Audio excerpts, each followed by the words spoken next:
In a dramatic reconfiguration of the U.S. federal government, President Donald Trump's second term has commenced with a series of high-profile cabinet appointments that signal a renewed focus on national security, technological advancement, and a commitment to conservative principles.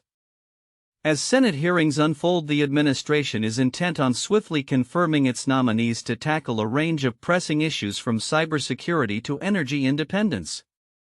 The highlight of this process has been the confirmation of former Senator Marco Rubio as Secretary of State, a pivotal role he stepped into with unanimous Senate approval on January 21, 2025. Rubio, who previously represented Florida in Congress, emphasized the urgency of adapting to a rapidly changing global landscape. "We need to move faster than we ever have because the world is changing faster than we ever have," he stated, underscoring the need for a State Department that can operate with 21st century agility. Notably, Rubio's appointment also marks him as the first Latino to hold this position, setting a tone of inclusivity in the administration. Following Rubio, the Senate confirmed John Ratcliffe as CIA Director in a 74-25 vote, where he articulated a vision for national security heavily intertwined with technological innovation. Ratcliffe framed the challenges faced by the U.S. as converging threats during a time of rapid technological change, highlighting the dual role of technology as both a tool for enhancement and a potential target for adversaries. Emerging technologies like artificial intelligence and quantum computing will define the future of national security, he remarked, illustrating the administration's commitment to integrating cutting-edge technology into its defense strategy. The Department of Defense welcomed Pete Hegseth as its secretary after a narrow confirmation vote of 51-50, with Vice President J.D. Vance casting the deciding vote. Hegseth's confirmation comes with promises to revitalize the military's technological capabilities and streamline its procurement processes, indicating a proactive approach to defense modernization. Cybersecurity emerged as a central theme in the confirmations of Kristi Noem as Secretary of Homeland Security and Scott Bessent as Secretary of the Treasury. Noem pledged to protect digital infrastructure and enhance cybersecurity measures, reflecting increasing concerns about foreign cyber attacks. "I will leverage public-private partnerships and advance cutting-edge state-of-the-art technologies to protect our nation's digital landscape," she asserted. Meanwhile, Bessent underscored the necessity of modernizing the Treasury's technology to safeguard sensitive data, particularly in light of evolving cyber threats. Sean Duffy, confirmed as Transportation Secretary, emphasized the need for innovation in aviation safety and the regulation of emerging technologies like drones. His comments highlighted the administration's commitment to ensuring that the U.S. remains at the forefront of technological advancements in transportation, a sentiment echoed by Lee Zeldin, the newly confirmed Environmental Protection Agency administrator, who vowed to promote private sector collaboration to foster regulatory conditions that support innovation. As the Trump administration continues appointing its cabinet, nominees such as Doug Burgum for Interior and Chris Wright for Energy have expressed their intention to prioritize energy independence and technological breakthroughs as critical components of national security. Burgum articulated the importance of reducing dependence on foreign energy sources, indicating a robust energy policy aimed at bolstering U.S. production. However, the transition has not been without controversy. Trump's proposals, including significant cuts to the USAID workforce and changes in media access within the Pentagon, have drawn scrutiny and sparked legal challenges. The administration's aggressive stance on foreign aid and its approach to media relations suggest a shift toward a more insular governmental posture. Looking ahead, the success of this cabinet in implementing its ambitious agenda will depend on navigating a divided Congress and addressing the myriad challenges posed by a rapidly changing global environment. As confirmation hearings for additional nominees continue, including those for the Departments of Education and Health and Human Services, the administration's focus on technology and security remains clear, setting the stage for a contentious and transformative second term.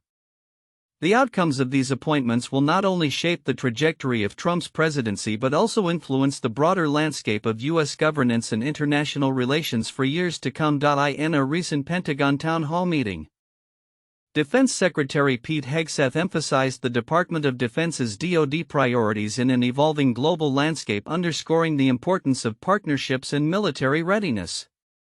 His remarks came on the heels of significant scrutiny regarding his living arrangements and associated costs, which have sparked a heated debate among lawmakers. During the event, Hegseth articulated a vision for a secure and prosperous Indo-Pacific region, reflecting ongoing diplomatic efforts with allies. "Working with our network of allies and partners ensures a free and open Indo-Pacific," he stated, echoing the strategic focus on bolstering defense cooperation amid rising tensions in the area. This commitment was further highlighted in a recent introductory call Hegseth had with Indonesian Minister of Defense Syafri Shamsuddin, where both leaders reaffirmed their dedication to enhancing bilateral defense ties and regional maritime security. However, this focus on international defense cooperation contrasts sharply with the growing domestic concerns surrounding Hegseth's living expenses as Secretary of Defense. Lawmakers from the House Appropriations Committee have expressed outrage over a proposal for a $50,000 emergency paint job at his government-furnished residence. In a letter addressed to Hegseth, Representatives Debbie Wasserman Schultz and Rosa DeLauro demanded justification for these expenses, particularly as many service members and their families are reportedly living in substandard housing conditions plagued by issues such as mold and lead paint. The controversy surrounding Hegseth's housing arrangements raises questions about fiscal responsibility within the DoD.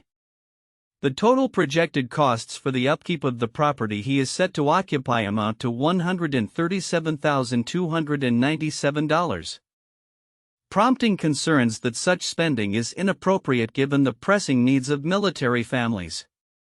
The highly paid TV personality wants the public to cover this and other living expenses at a time when many service members and their families reside in unacceptable housing conditions, the lawmakers wrote, highlighting the stark contrast between Hegseth's living situation and that of the troops he oversees. As public scrutiny intensifies, analysts suggest that this incident could have broader implications for the DoD's budget allocations and public perception, particularly as military readiness and the welfare of service members are paramount concerns. The Democrats' letter not only seeks answers regarding the necessity of the paint job but also questions the fundamental commitment of the DoD to ensure that all service members have access to quality housing. Looking ahead, the ongoing dialogue between Hegseth and congressional leaders will be critical in shaping both the DoD's budgetary priorities and its relationship with military families. As the department navigates these challenges, the emphasis on international partnerships and defense readiness will need to be balanced with accountability and transparency in domestic affairs.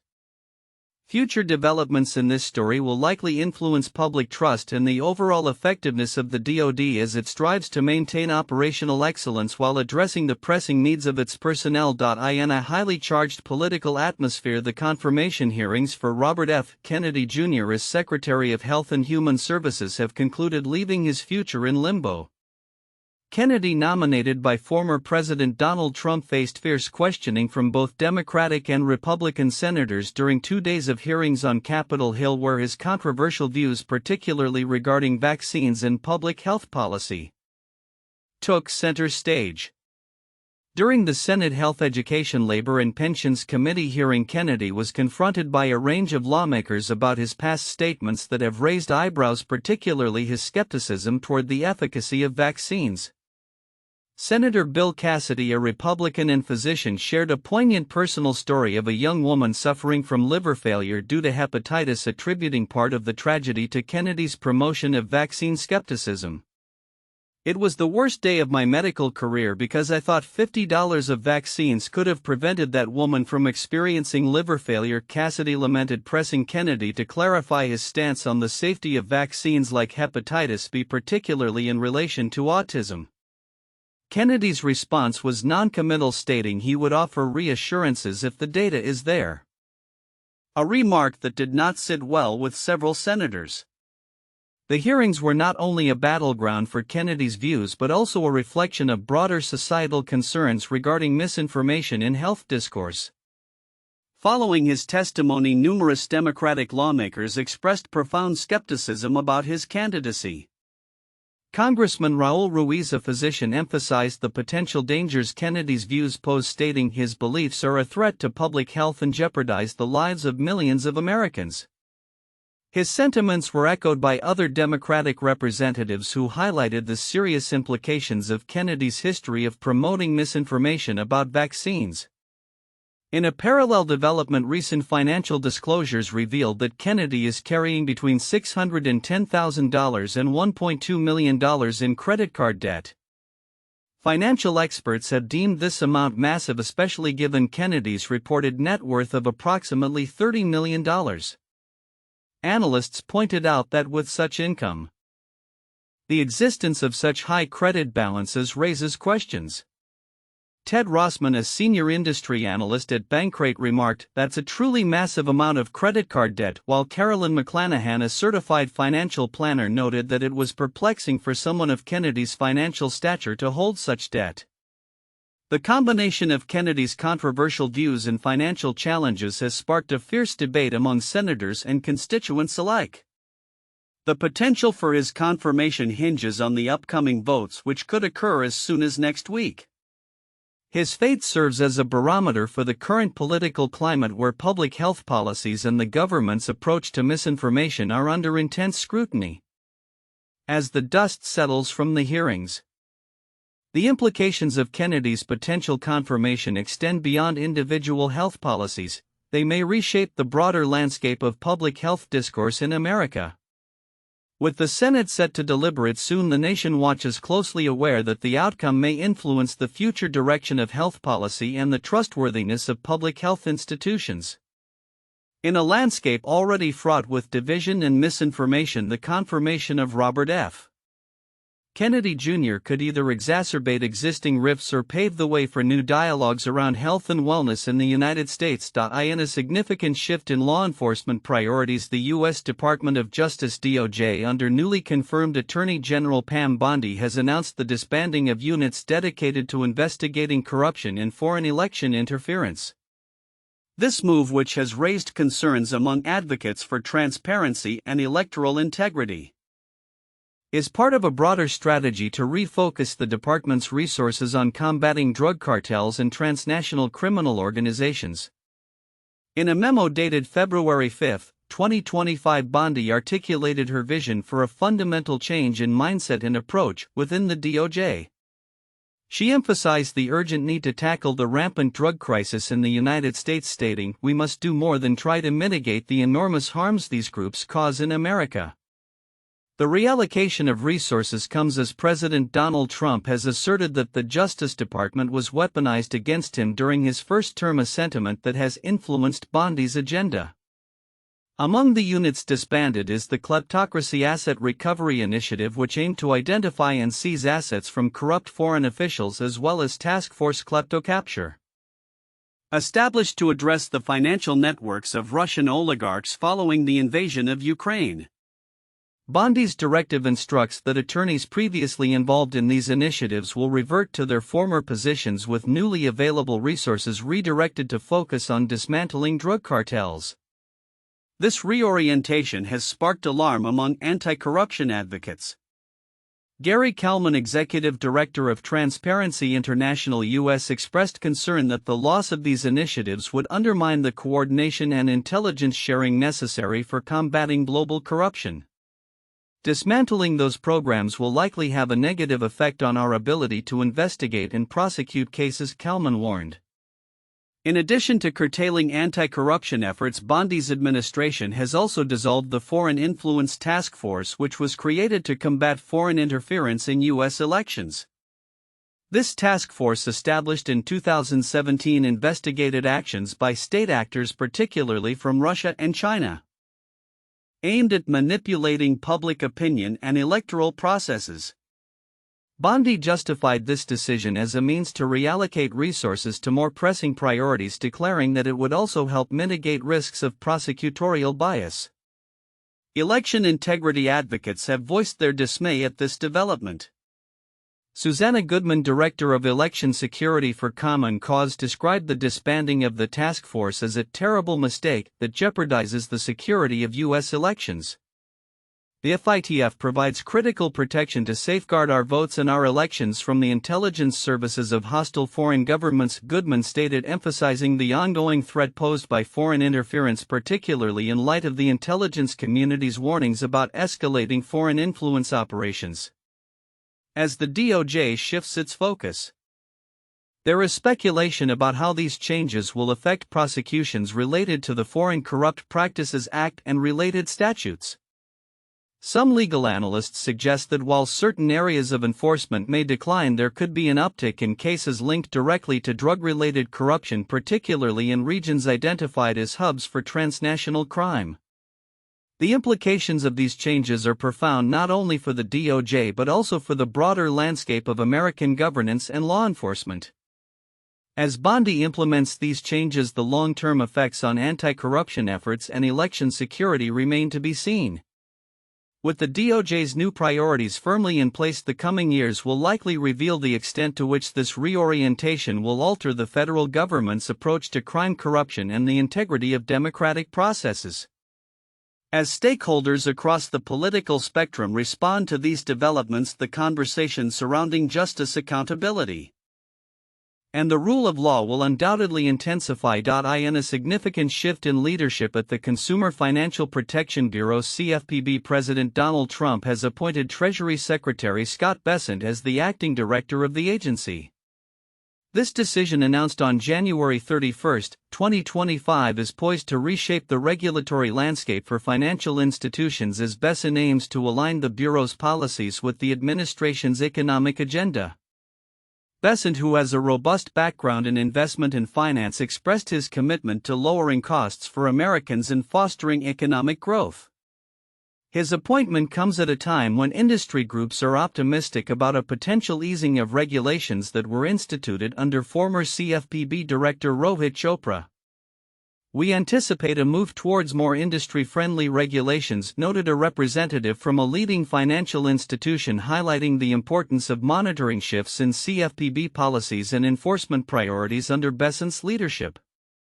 However, Bessent's ascension to this key position is not without controversy. In a recent letter, U.S. Senator Elizabeth Warren, alongside other Democratic senators, has demanded that Bessent address troubling reports concerning his alleged involvement in granting Elon Musk and his associates unprecedented access to federal payment systems specifically related to the cryptocurrency Doge. The senators are calling for an independent investigation into these claims, which they argue could represent serious conflicts of interest and violations of privacy laws. The controversy has escalated following a lack of clarity in Bessent's responses to congressional inquiries. Warren criticized the Treasury's evasive communication, which failed to address fundamental issues regarding the nature of the access granted to Musk's companies. "No individual can effectively and objectively police themselves," the senators asserted, emphasizing the necessity for oversight in such critical areas as federal payment systems. In light of these developments, legal experts are closely analyzing the implications of Bessent's dual role as both Treasury Secretary and acting CFPB Director. The potential for conflicts of interest is significant, especially given Musk's substantial federal contracts and the forthcoming launch of a new payment system in collaboration with Visa. White House Press Secretary Caroline Leavitt defended the administration's position, asserting that Musk would recuse himself from conflicts of interest, but many lawmakers remain skeptical. As the CFPB embarks on this new chapter under Bessent's leadership, financial institutions and consumers alike are left to ponder the future of consumer protection in an evolving regulatory environment. The pressures of the current political climate, coupled with ongoing scrutiny from lawmakers, suggest that Bessent's tenure will be closely watched. The outcomes of the senators' calls for investigation may not only affect Bessent's credibility but also shape the regulatory framework in which financial institutions operate. The coming months will be crucial as Bessent navigates these complex issues. Stakeholders across the financial sector will be closely monitoring any policy shifts that arise from his leadership, while the scrutiny from Congress may lead to a re-evaluation of the boundaries between government oversight and private interests. As the situation develops, the implications of Bessent's actions could have lasting impacts on both consumer protections and the broader economic landscape. In a contentious Senate confirmation hearing, Howard Lutnick, President Donald Trump's nominee for Secretary of Commerce, made headlines by dismissing the long-held belief that tariffs contribute to inflation. "It's nonsense," he asserted before the Senate Commerce, Science and Transportation Committee, as he sought to clarify his stance on trade policy amidst a backdrop of rising prices that have plagued American households. Lutnick's remarks come at a pivotal time, with inflation having peaked at 9.1% in June 2022, a defining issue in the recent 2024 election cycle. During the hearing, Lutnick pointed to international examples, specifically India and China, which impose high tariffs yet do not currently experience significant inflation. He acknowledged that while tariffs might raise the price of specific products, he believes they do not drive broad inflationary trends. A particular product's price may go up, he conceded, but insisted that attributing overall inflation to tariffs is misleading. Lutnick's vision for U.S. trade policy includes a preference for across-the-board tariffs rather than targeted measures, arguing that the latter often leads to retaliatory actions from trading partners. This, he explained, creates a tit-for-tat scenario detrimental to U.S. farmers and producers. When you pick one product in Mexico, they'll pick one product back. All you're doing is picking on farmers, he articulated, emphasizing a need for a more equitable trading environment where American interests are protected. The confirmation hearing highlighted Lutnick's alignment with Trump's administration, particularly regarding trade with Canada and Mexico. As Trump prepares to impose a 25% tariff on goods from these nations, Lutnick has echoed sentiments of reciprocal treatment, suggesting that U.S. farmers, ranchers, and fishermen deserve respect in trade negotiations. He criticized European Union policies that, in his view, unfairly restrict American agricultural products, claiming that Europe is very, very bad to us.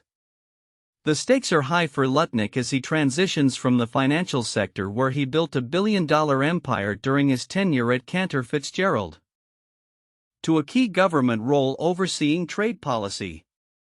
His extensive background in finance has raised questions about how his aggressive business tactics will translate into governmental operations. Critics have highlighted Lutnick's past controversies, including a rapid power grab at Cantor Fitzgerald during a crisis, which has left a lasting impression on his reputation.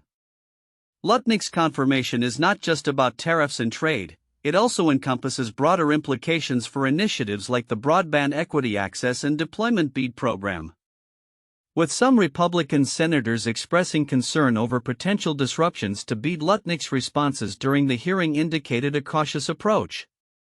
While he committed to ensuring that efficient programs remain intact, he left the door open for necessary adjustments to improve the initiative.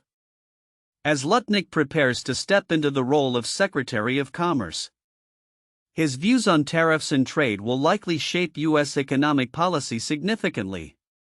His confirmation could signal a new era of aggressive trade negotiations, with potential ripple effects felt across various sectors from agriculture to technology. The next steps for Lutnick and his approach to commerce will be scrutinized closely as the Biden administration's inflationary pressures continue to loom large, setting the stage for an intriguing dynamic in U.S. trade relations moving forward.